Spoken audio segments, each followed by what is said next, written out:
Welcome to today's Ethnic Media Services Zoom News Conference. I'm Julian Doe, co-director of EMS and your moderator for today. Today, EMS continues our focus on the rise of racial and ethnic hate crimes by reporting on the country's first statewide multilingual hotline for help with hate here in California. How is it working? What lessons can we learn?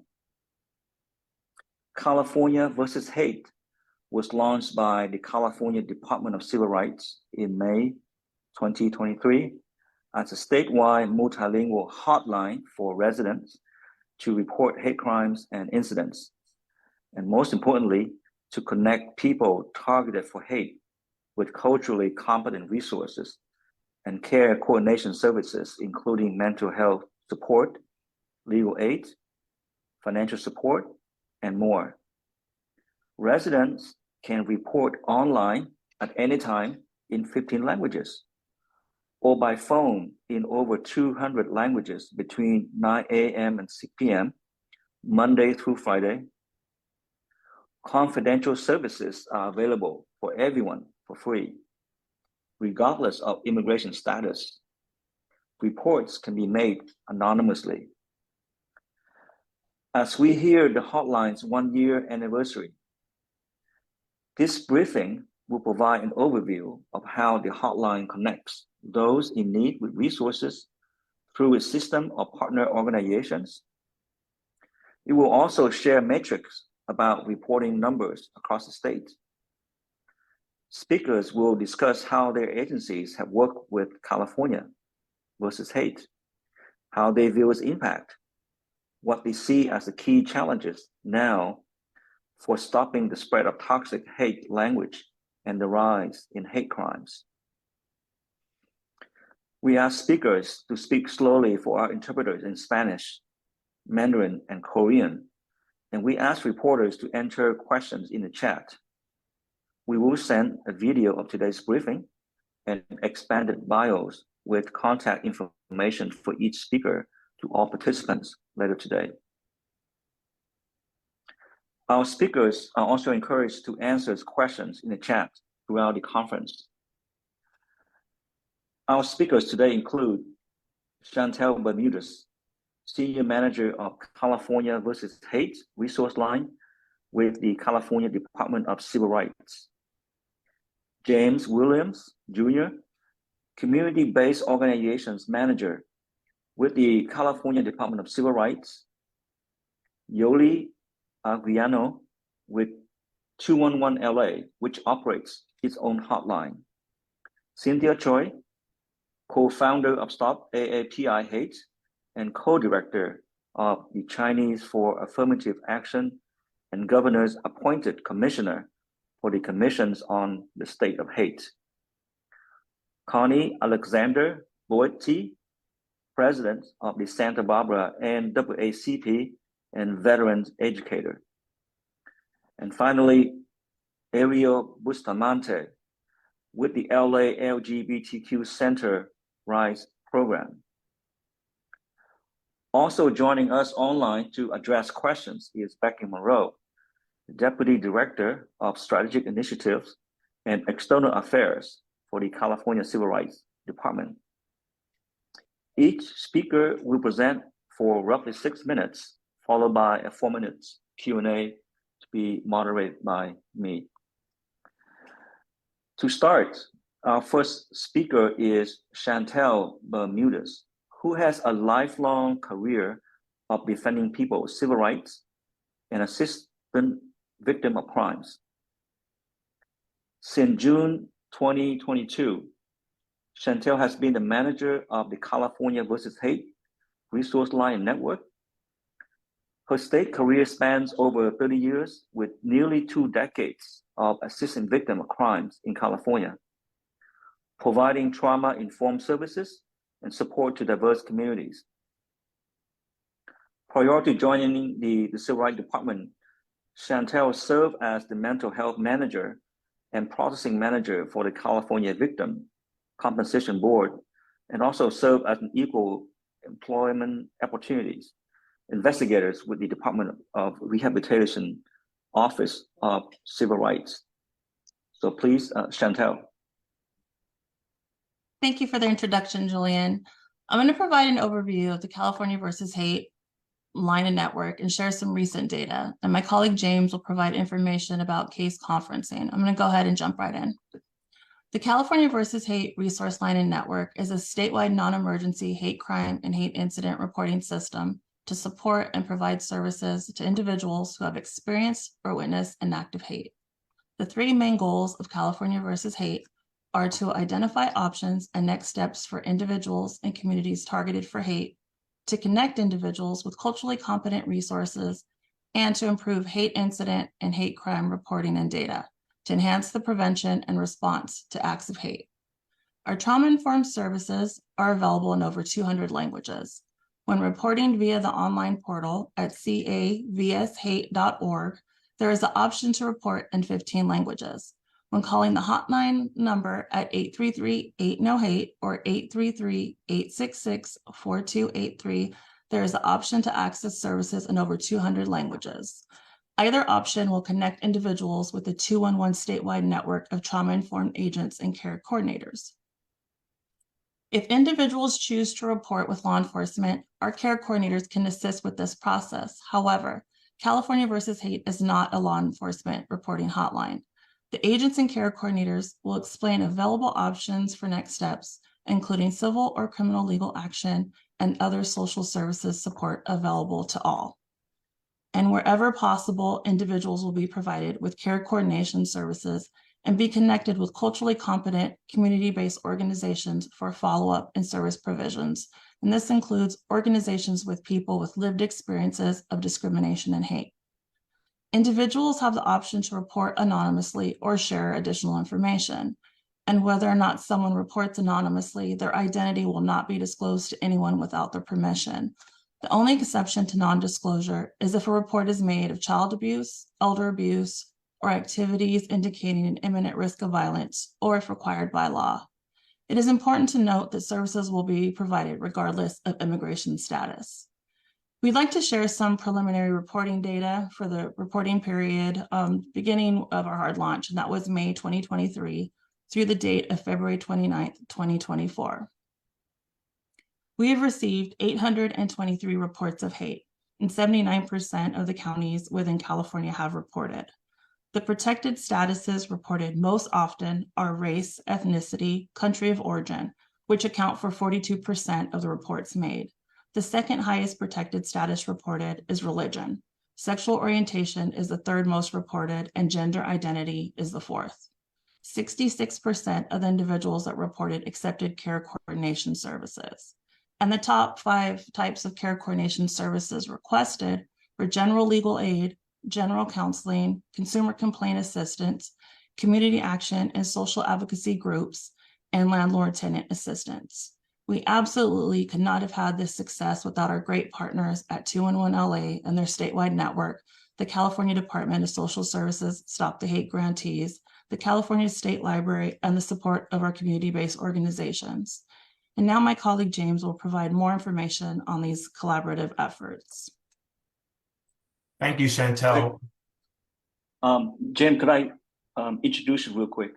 Absolutely. So our next speaker is James Williams, who joined the Civil Rights Department as the Community-Based Organization Manager September of 2023. James has a long career of over 18 years in many civil rights official capacity, ranging from regulatory agencies in Medicaid, labor law, workforce development, and technology compliance. He served in the U.S. Army as a military police officer. Thank you for service, James, and now the floor is yours. Thank you, Julian. And again, thank you, Chantel, for such a great overview of our California versus Hate program. I'll go ahead and get started and talk about the case conference process. The case conference process is a collaborative weekly case management meeting with the California Civil Rights Department's California versus Hate team, 211 statewide network agencies, and partnering community-based organizations from around the state wherein cases reported to the hotline for incidents of hate, discrimination, and/or bullying are discussed. The whole idea around case conference is designed so that attendees can exchange information and best practices on how to move forward with care coordination services. Each week, a 211 trained civil rights agent, sometimes referred to as the care coordinator, present their case to the group, seeking additional strategies so that they can better assist the client with the ultimate goal of either referring the client to other culturally competent resources or recommending the case for closure.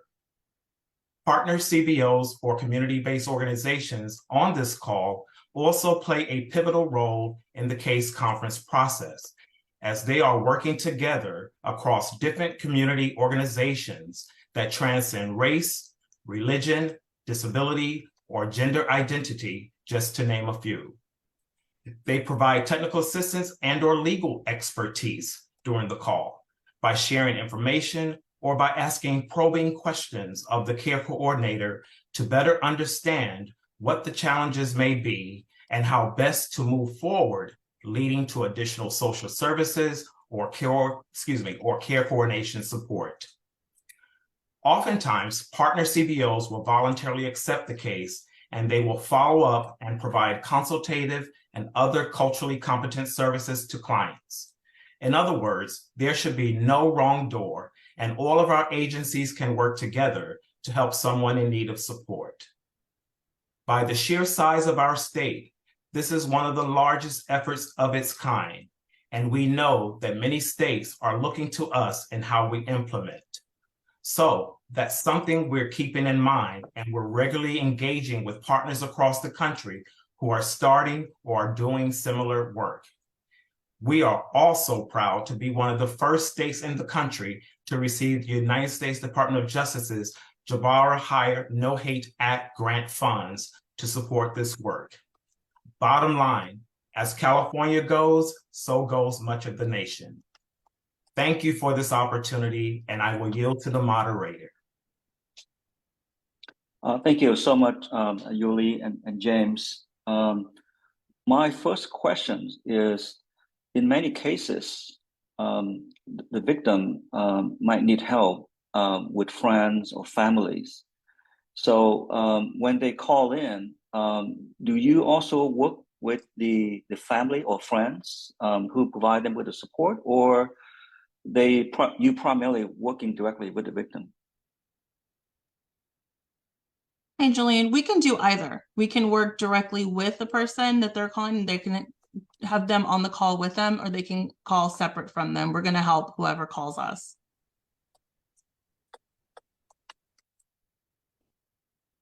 And would the discussions done primarily over the phone, or there will be opportunities for face meetings? It's primarily over the phone. So if someone uses the online portal, they can request a follow-up and they'll get a call back. Or if they just call the hotline, they can get preliminary information or give the preliminary information, and then we'll have a care coordinator follow up with them. So it's primarily via phone. Okay. We have one question in the chat. Is that Mackenzie, would you like to ask a question, or I can relate the question for you?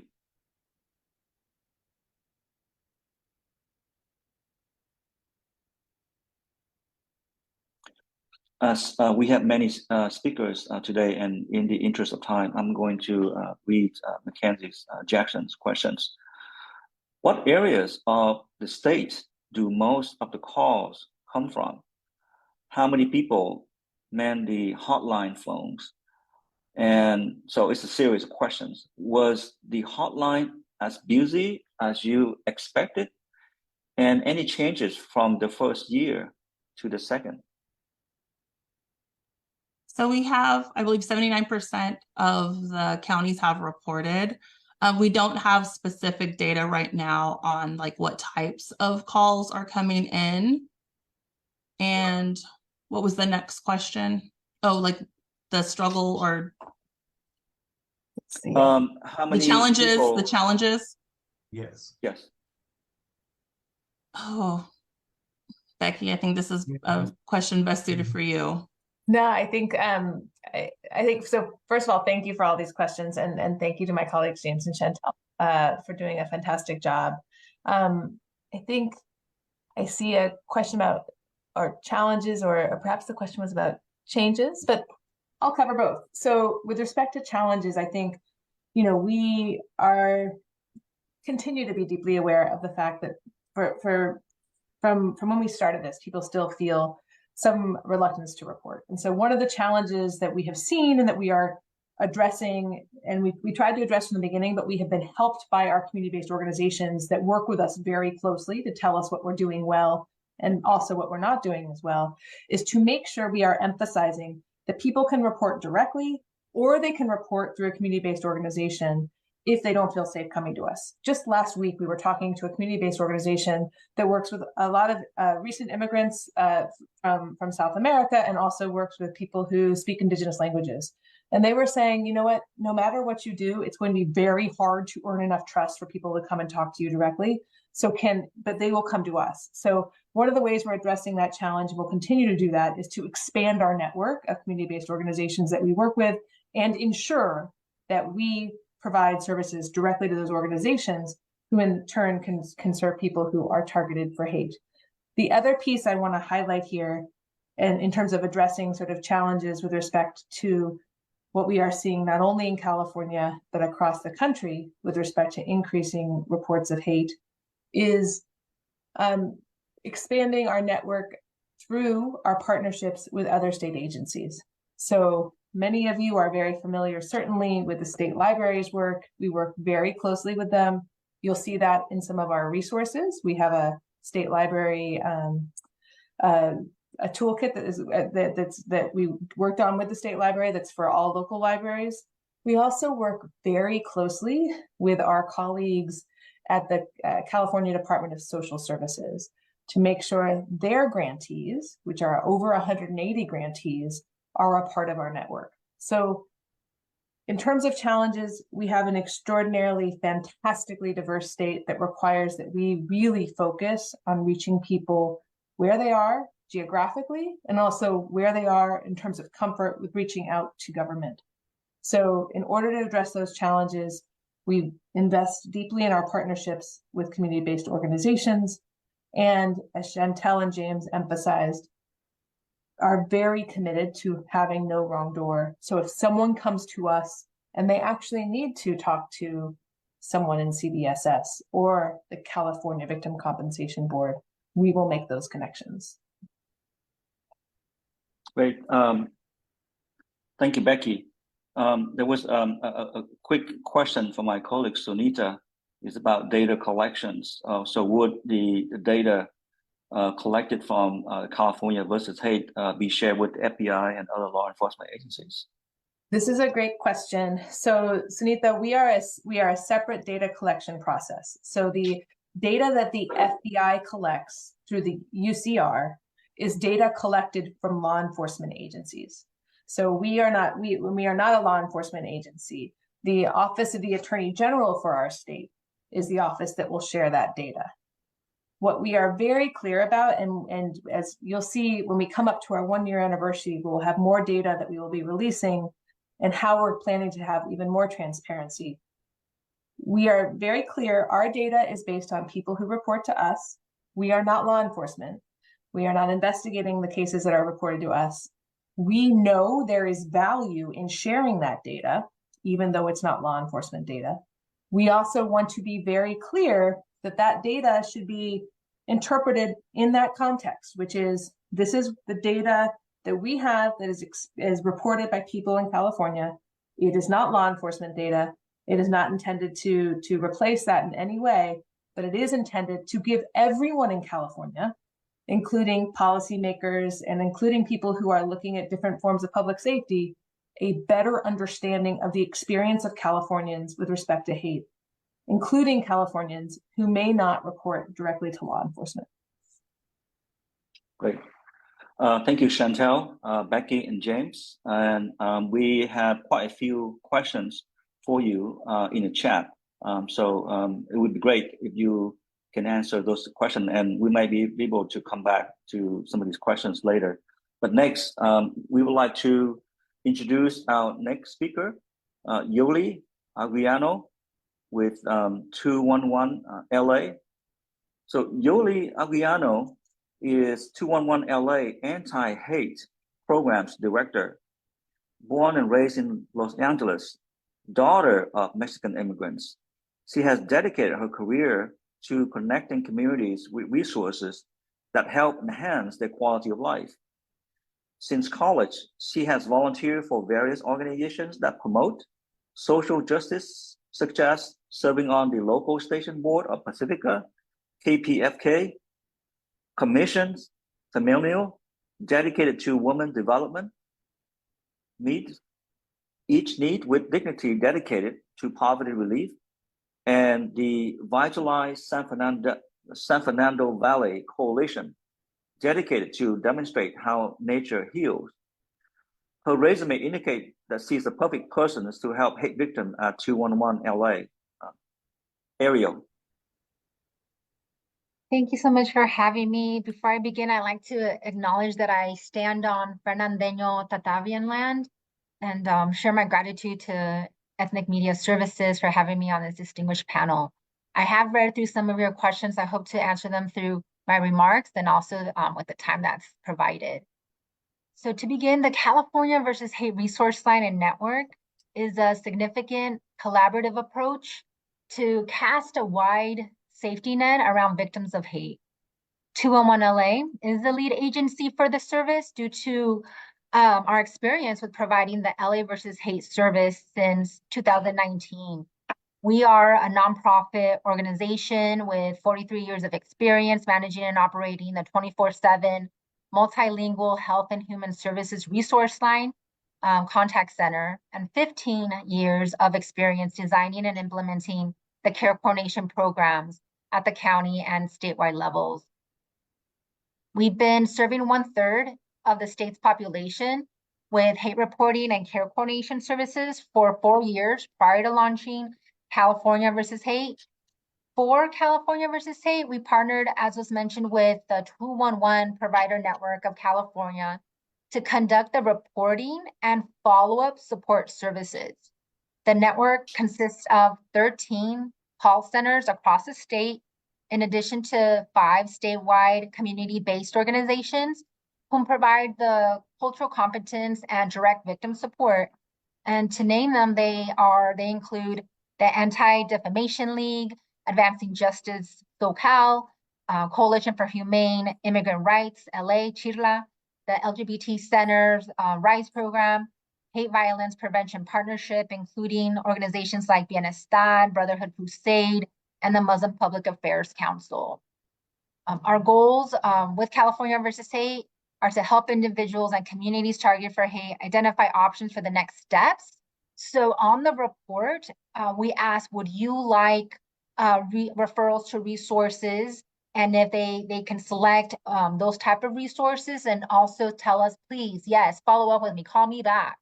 And that's when we learned that they reported the hate incident and then they want to connect to cultural competent resources. California versus Hate helps develop a more comprehensive understanding of hate activity occurring within California to improve our hate crime prevention and response. So we use a closed loop referral system that's part of 211 LA's technology platform to share client information with our service partners securely. Our care coordinators are trauma-informed, trained, and also they receive ongoing training in cultural competency, resource services for victims, and service quality calibration through the case conferencing method that was described by James earlier. When a person calls the resource line to report hate, an interactive voice system asks them to select their preferred language. So when they do connect with a call specialist, an interpreter joins the call at the same time. This is our first method to build trust and rapport with a caller. We want individuals and communities to know that, as mentioned, we are not a law enforcement reporting line, but if it is law enforcement services that are requested, we can refer to the right jurisdiction or help advocate for the solutions they think with these law enforcement entities. We will never ask about a person's citizenship status or documentation status or require any documents to verify eligibility to our program. All people living in California or those who experience hate while visiting our state are encouraged to report. We ask, on every report, whether they want to report anonymously, as shared previously, or if they want to share their name with us. There are some mandatory questions that we ask every caller, and also when they report online is, do you feel safe at the moment of reporting? And whether they give us consent to share the report's information with our partners. So we're trained to take accurate reports, which means taking a very detailed description of what the Hate Act included, such as words said verbatim and actions taken specifically. We want to learn what the bias motivation behind the Hate Act was. And so this also helps us identify the accurate resources. So follow-up conversations with an assigned care coordinator are scheduled to ensure no barriers to access those referred resources were experienced. And so before I close, I do want to share a care coordination service experience from one of our participating clients. As a reminder, you don't have to be the targeted person to report, but you can also report as an advocate or a witness. So California versus Hate received an online report from an advocate describing hate incidents targeting their friend every time the friend came to visit the advocate's home. The advocate neighbor would harass his friend due to his race, ethnicity, and appearance. Our client, the advocate, disclosed that his friend, the targeted person who endured racially motivated slurs and verbal harassment, such as, I know where you live, you have to leave or we will kill you, and has received threatening gestures from the perpetrator, the neighbor, hinting that he will cut his friend's throat. Our client had previously contacted law enforcement to report the incident, but no assistance that was sought was provided. And filing a restraining order against the neighbor, the perpetrator was denied.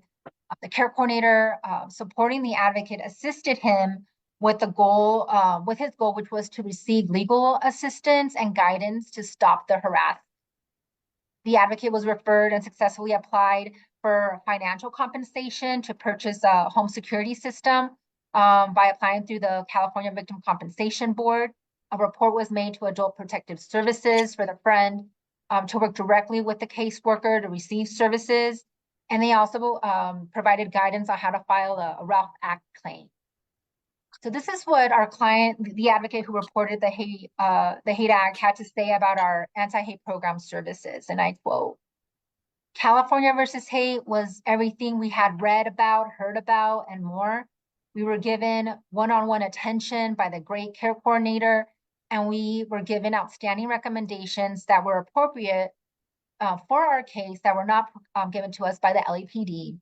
California versus Hate kept all of our documents in one place and organized them so that when we needed to access them, we knew that the team had them available for themselves and also for us. California versus Hate was available to help us roughly 10 hours a day, Monday through Friday. We felt understood and appreciated when we interacted with California versus Hate, and we certainly were helped. Thank goodness for California versus Hate. Thank you, Yoli. We have a question in the chat from Wortman Eckhart that do you see any hate crimes and incidents reporting increase during this Middle East backlash between Israel and Hamas? We don't have the data to compare to last year since our hard launch was on May of 2023, but we definitely saw an uptick. We saw an uptick of callers reporting hate or completing an online report from the months of October, November, December that we didn't see in previous months. And I would just say to Yoli's point, we saw, and I think this is something we've seen in the past, we saw an increase across the board of many communities targeted for hate. So one of the things I think we recognize is that acts of hate are often interconnected, so that it may be that an act of hate, we saw an acts of hate increasing across multiple different communities, not only communities that might be perceived as directly impacted by the war. So it's important to recognize that when people are committing acts of hate, everyone is affected. And we're going to talk a little bit more about that when you hear from our partners, that there's a recognition that that is why it is so important that we come together to combat all hate.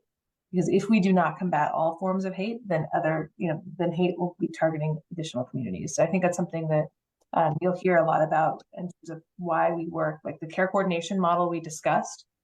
You will hear from an organization that maybe, focuses on combating anti-API hate, identifying resources for people who are targeted for hate on the basis of their sexual orientation. We recognize this work is necessarily intersectional, and it is important that we work together. And when we see increases, we often see that there are increases across the board. Okay, thank you. And I have one question to Yoli, is the hotline 24/7? The resource go ahead. line, I'm sorry, Julian, please complete your question. Sorry to cut you off. And if someone decided to call 211 in the wee hours, they should call 911, but if they happen to call 211, would they be able to get assistance right away? Well, the 211 contact centers do serve in a 24-hour basis, but our California versus Hate resource line operates from 9 a.m. to 6 p.m. Monday through Friday, excluding holidays. If a person were to call the resource line after 6 p.m. before 9 a.m., they can leave us a message, and we return those messages within 24 hours or the next business day. But definitely, if the person is going through a crisis at the moment, if they need immediate attention, they should be calling law enforcement. Great, thank you.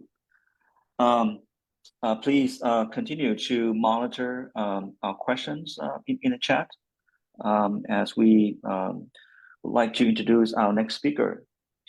One of the most well-known names associated with efforts to combat anti-Asian hate is Cynthia Choi, the co-executive director of Chinese for Affirmative Actions, a community-based civil rights organization committed to protecting the dignity and fair treatment of all immigrants and fulfilling the promise of a multiracial democracy.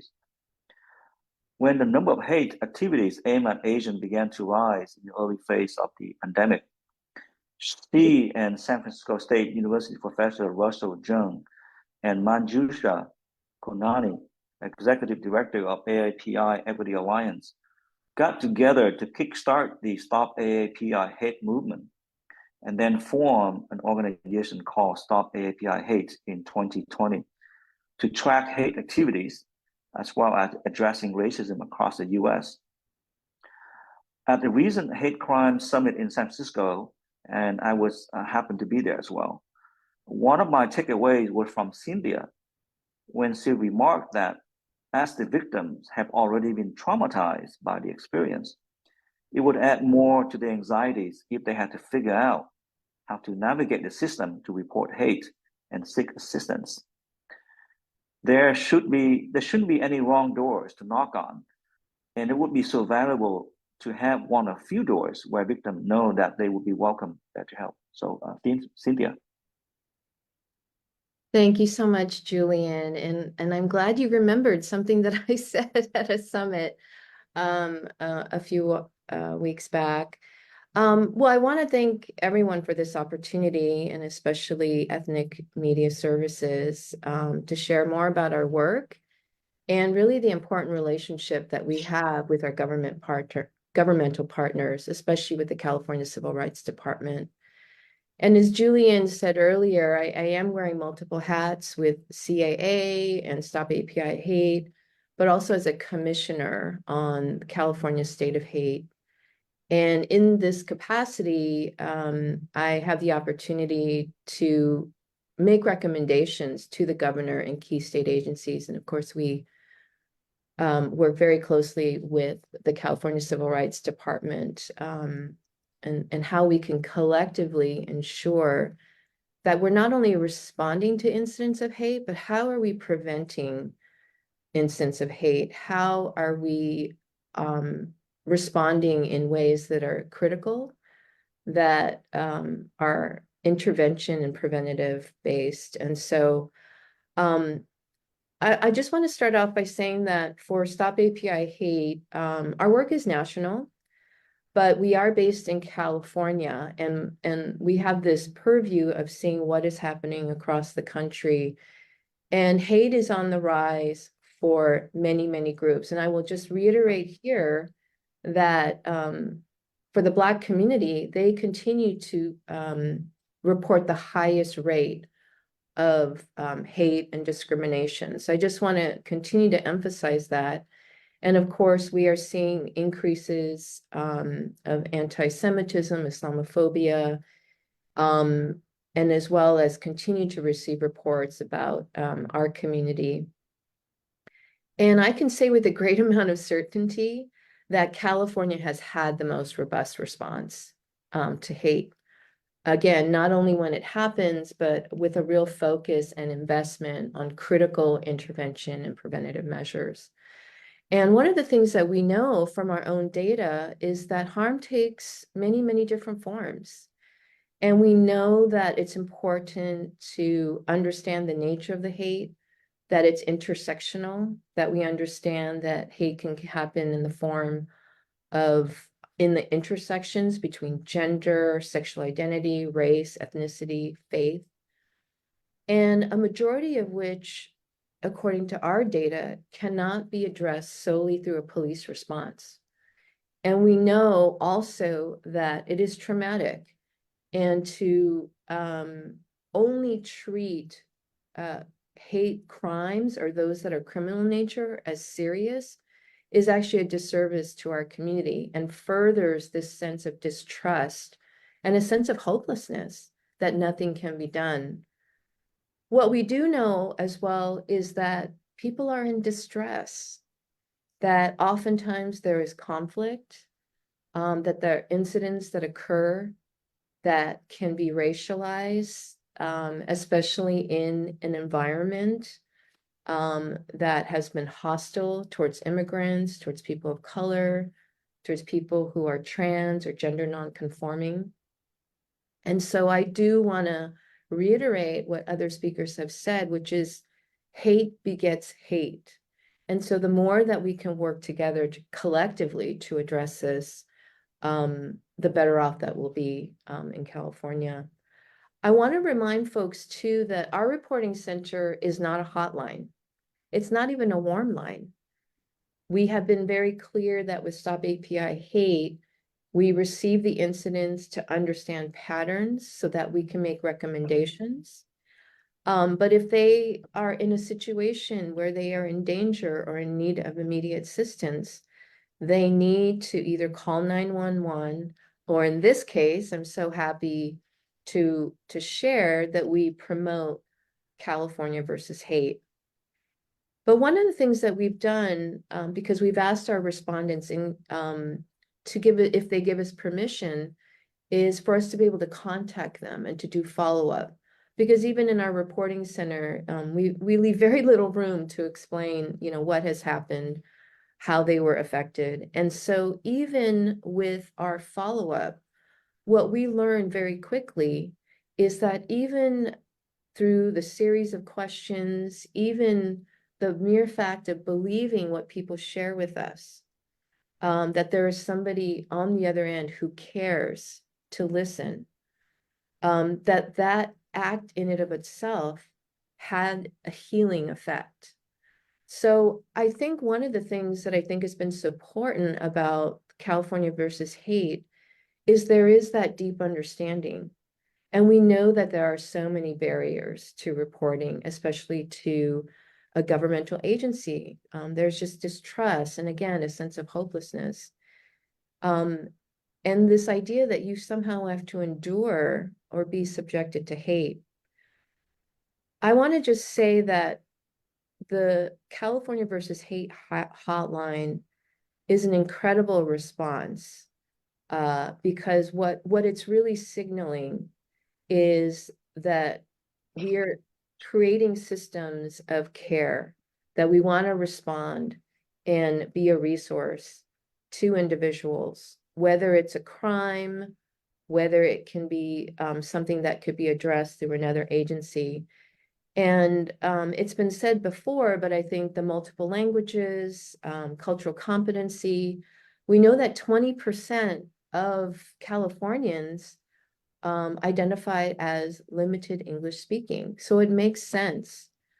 I think that what's equally important is that there is an approach that everyone is treated with care, that there, again, is no wrong door, that there is a sense that there's going to be a warm handoff if there is another agency that can be best to respond to the situation at hand. And I think those features of being able to report anonymously, that regardless of immigration status, that there is a commitment to protect the identity and privacy of callers, makes it that much more easier to see government agencies as a trusted resource. Everyone Great. knows 911. Great. Thank Yeah. you, Cynthia. So in the interest of time, we are going to, as we have two more speakers, we're gonna immediately go to Connie. And Cynthia, please monitor the chat for questions. Connie Alexander is president of Santa Barbara and WACP since 2022. She's also been a co-founder and co-executive director of Gateway Educational Services since 2009. She previously spoke at one of our past briefings, sharing story of what it's like to be a super minority, even among other minorities along the Central Coast of California. Black students were bullied, there's rising number of hate incidents in the school districts, and microaggressions that have permitted even the city boardroom. So welcome back, Connie. Oh, thank you. Thank you very much. I want to address my thoughts today in three areas. One, the picture and of what is happening for Black Californians, including erasure. What is happening institutionally and institutional racism that impacts our schools, and what we are doing within my NAACP unit and the nonprofit I lead to address some of these things. So was mentioned a little bit about the hate rates of what has been reported for Black Californians, but we continue to have the highest rates of incidents and hate incidents. That rate increased from 2021 by 27% in 2022. And Black LGBTQ community, 29% increase in those very things. I actually was listening to you all and I was wondering to myself if we have what that data looks like with the California hate line if people were reporting. So I'm kind of thinking about that. I'm wondering if Black Californians are actually taking advantage of that. The other picture is that the Public Policy Institute of California reported the rising trend of African Americans leaving California. So we saw a 7% increase of Black low-income families leaving California and a 6% increase of Black middle-income families leaving California. So that's that picture that I'm talking about in terms of erasure, of people moving and leaving, of people experiencing things with the hate. California students, Black students, in about 6% overall of public schools. Yet we continue to have, again, the highest incidence of bullying and harassment. That picture looks like constant N-word being said, even to the height of very high physical violence. So if you talk to NAACP leaders around the state, we will tell you the same picture, that this is the highest thing that is reported to our NAACP units, is the school violence situations specifically targeted at Black students. Now, the hurtful part and where we are really struggling, I believe, is what happens between communities. So unfortunately, this hate and violence, the most and the majority of it is being perpetrated or happening from Latinx students towards Black students. And we are not being upfront about that, about the intercommunication, lack of communication between communities. We're not actually talking about it, but it's actually what's happening every day. So there's a brokenness in those relationships.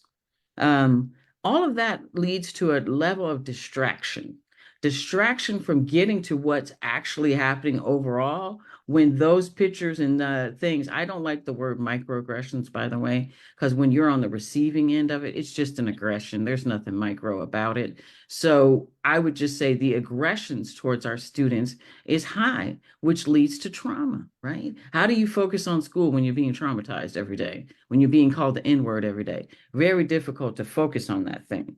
How our NAACP unit is addressing some of these things is that we recently worked with the CREW. The acronym is CREW, the Community Conflict and Resolution Unit from California DOJ. We appreciate them. They came, we did on February 26th, the first in our series of community dialogues that we're going to be working on, because if communities are not talking to each other, we cannot get to where the hate is. You can report and report, but if there's no conversation, I don't know what's happening. So we're going to be working on that. My nonprofit that I lead, Gateway Educational Services, is a recipient of the Stop the Hate grant, and we are appreciative of that. We are using that to work specifically in schools, to do anti-racist assemblies, to talk about language. Students don't understand why they can't use the N-word. They don't know. They hear it in music and they just use it. But us having that specific conversation as Black people with these students to help give them a picture of why they shouldn't be using this language is what's necessary to change it. We also just did our first, and we just loved it, Stop the Hate poster contest, which was just beautiful, with an elementary school district where the kids made posters around how do we stop hate. And their narrative, their voice, that art is beautiful. It's hanging in a community gallery right now. They're all their posters. It's a really beautiful thing. So what I would say we need right now to change behaviors is we need accountability, we need commitment, and we need education. That is what really needs to happen if we're going to really address this, because of the way that it flows into absolutely everything from economic empowerment and what's available to Black Californians to really having our students be able to thrive in school environments. Thank you. Thank you so much, Connie. There's a question, actually two questions from Henrietta Burrow. First one is, are Black residents leaving because of harassment, or like many other groups, because of the high cost of living in California? And second, if you can also entertain this question, is how do you explain the tension between Black and Latino students? So yeah, people would leave for all of the above reasons, right? So when there's hatred, when there's lack of job opportunities, when that lack of when the discrimination comes when you're applying for jobs and you can't get a job, and you continuously can't get a job, and the economic starts to dry up, of course you're gonna, what else do you have? So it's based in harassment and discrimination. That has a huge part of why people would be leaving. I'm a second generation Californian. And I see this evidence of this right in my own family, where the continual, and we're a Bay Area family, where the continual hatred being pushed out further and further. The city of San Francisco used to have a Black population. They're not there anymore. Not really. We're not there. The tensions between Black and Latino community. I was raised with a relationship between Black, and we said the word Chicano community. And I think that we are 2-3 generations away from that relationship anymore. And so more and more students do not understand and recognize. So this is where community-based organizations, Black and Latino, we need to get together and start to work on this to make this change. Great. Thank you, Connie. Our next speaker is Ariel Bustamante of the LA LGBTQ Center. One of the most targeted groups for hate at all levels ranging from the education systems to political corridors and even religious institutions, and even through arts. Ariel Bustamante is an LA native who is multiracial, queer, femme, and also a tireless LGBTQ community activist for over 50 years at many organizations. So Ariel, the floor is yours. Thank you, everyone. Hi, my name is Ariel Bustamante. I use the pronouns she, her, hers, and ella, and I'm the Senior Manager of Capacity Building at the Los Angeles LGBT Center, where I oversee our national training, coaching, and technical assistance programs, RISE, Out for Safe Schools, and Out for Safe Spaces, which empower caregivers and providers across the country with the knowledge and skills they need to implement best practices with LGBTQ+ or lesbian, gay, bisexual, transgender, queer, and questioning communities, especially youth. The center is the world's oldest and largest LGBT social service organization, providing more than 50,000 client visits via direct services each month, including some of our most vulnerable community members like LGBTQ+ seniors, youth experiencing homelessness, and survivors of intimate partner violence. Starting with Ariel, Los Angeles. To help our interpreters, if you can slow down a little bit, and that would be great. Thank you. Yeah, so apologies. So No problem. starting with LA versus hate and now California versus hate, the center has been a steadfast partner in working to respond to and reduce hate-motivated incidents and crimes, which we know all too well our community experiences at disproportionate rates, often having tragic consequences, as folks like Connie mentioned, along with Cynthia. So in 2008, 15-year-old Lawrence King, a multiracial Black former foster youth and gender nonconforming teenager, was murdered by his classmate in Oxnard. Lawrence had asked a boy at school to be his Valentine. The boy then returned to school later that week with a firearm, which he would use to kill Lawrence. Then in 2010, our community lost Seth Walsh, a 13-year-old young man who, after years of relentless school-based harassment based on his sexual orientation and gender expression, died by suicide. Seth's mother, Wendy, advocated relentlessly to have Seth's public school respond to those pleas, which were left unanswered. It was the loss of Seth that pushed lawmakers to pass Seth's law in 2012, requiring school districts to update their non-discrimination policies, procedures when they respond to discrimination and bullying, and implement stronger trainings for staff and faculty, as well as intervene during instances of harassment when safe to do so. This past month, we've also followed the life and death of Nex Benedict, a 16-year-old non-binary Indigenous youth from Oklahoma who experienced severe bullying and harassment at their high school, including a violent assault the day before they also died by suicide. Nex death represents the failure of educators and elected officials who sought to use him and our community as a punching bag so they could advance their harmful ideology. These stories are not new and they aren't isolated. Through our work with California versus Hate, we have navigated too many instances of LGBTQ+ youth and adults experiencing hate-motivated incidents or crimes at the intersections of their sexual orientation, gender identity, and gender expression, along with other identities, including race, immigration status, language ability, and disabilities. From a small business owner in Lake Arrowhead being gunned down due to her visible support of the community, to a terrified parent calling us about their elementary school child who was assaulted on campus by another student after being targeted for their sexual orientation and faith, to a transgender woman struggling to remain housed due to a violent neighbor and negligent landlord, to even the center being targeted. We continue to encounter case after case of actual or perceived LGBTQ+ people being targeted. This anti-LGBTQ+ movement is threatening the safety of our most vulnerable communities everywhere, from Oklahoma to Glendale and beyond. And of course, at California versus Hate, we won't stand for it. The Center remains committed to advancing the safety, well-being, and equity of LGBTQ+ people, especially transgender and non-binary folks. Incidents like the death of Nex highlights the urgent need for supportive and affirming laws and policies and programs like California versus Hate, not the ones that target LGBTQ+ people's access to vital resources, such as gender-affirming care, safe schools, and housing. It's the responsibility of our communities and elected officials to ensure the safety of LGBTQ+ people, rather than stoke hate-motivated incidents and crimes, like the hundreds of proposed restrictive laws across the country targeting the community.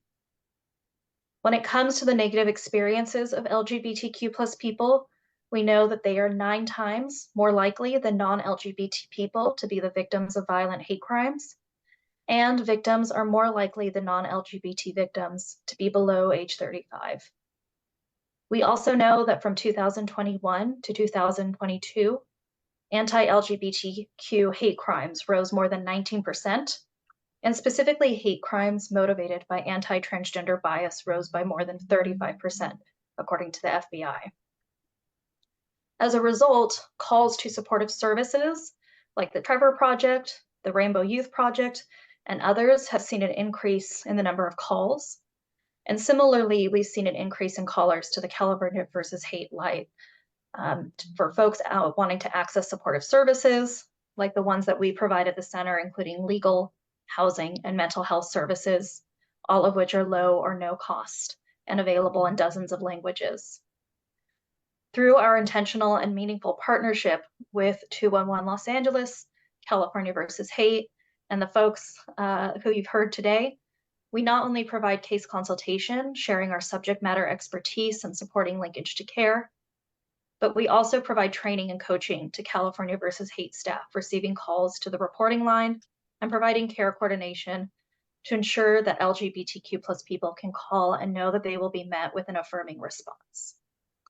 So we know there's still a lot of work to be done. We are excited to continue to work with California versus Hate. We're excited for ethnic media to be covering the intersections of identity when our community is at such high risk. And we remain committed to combating hate crimes in California and beyond. Thank you. Thank you, Ariel. I have one question, is that we are seeing more and more incidents happening in schools. So when a student call your center for help, do you work with the student, or do you also wanted to bring in the family, the parents, to try to work this out? Yeah, so if an incident is taking place at the school site, we first will prioritize the student's safety and well-being. Many times young people are not out as being LGBTQ+ to their caregivers. And so there's an additional risk factor there for safety that we have to navigate. We do have a lot of supportive resources to support a family that is struggling with understanding their child's sexual orientation or gender identity. And through our programs like the Out for Safe Schools program, we work with school districts and education agencies across the country to ensure that they have the infrastructure to support students. So that includes everything from, filing the correct complaint forms when incidents happen, to making sure that there's ongoing supportive resources. Great, thank you. So we are almost at the hour, but we would like to ask each speaker to give us your 30 seconds answers and your comments with one key message. So what is the key message from California versus Hate as reporter we should highlight in our headlines? Well, one of my favorites is their support when you report. Oh, great. I love that. Thank you. Anyone else? Individuals don't have to know if it's a hate crime or a hate incident. they can just call us and we can help them do the process. A lot of times they're not sure and they're afraid to call, but we can help them with that. Okay, thank you. Cynthia? Yes, what I would say is that everyone knows to call 911, but we need everyone to know 8338 no hate. It's safe, it's secure, and you can get help. Thank you. And Yoli? Thank you. Definitely what Cynthia said. California versus hate is a safe place. If you don't know where to start, our call specialists will guide you through the conversation so that you can explain what you experience in a very empathetic manner, so that that experience can be told to a friend, so that the word of mouth can spread, because I think that is what's going to help us enhance our awareness. Great. Thank you. How about you, Connie? Just media, we need your support in making sure that this is not just goes under the rug, because hate is real. People are experiencing this every day, and it is drastically changing the lives of Californians and of our children, especially. So tell the stories. We need you to tell the stories. And Ariel? Yeah, tell the stories, and also use your power, use your access. If you are an adult, if you're someone who has access to these resources, share them with other people, share them with the young people in your life, share them with the folks in your life who don't speak English, who aren't watching the news, who might not be on the internet, but who may be really vulnerable and benefit from access to the services California versus Hate can link them to. Great. And Becky, you have the last word. I just want to again emphasize, if you report, you will get support, and to thank all of the partners who you heard from today. The real way that we combat hate is through leaders like the people that you heard from today. So that is where we are seeing people come. They've earned the trust of communities that are targeted for hate. We want to be a service to community-based organizations, to religious institutions, and to others, in addition to individuals.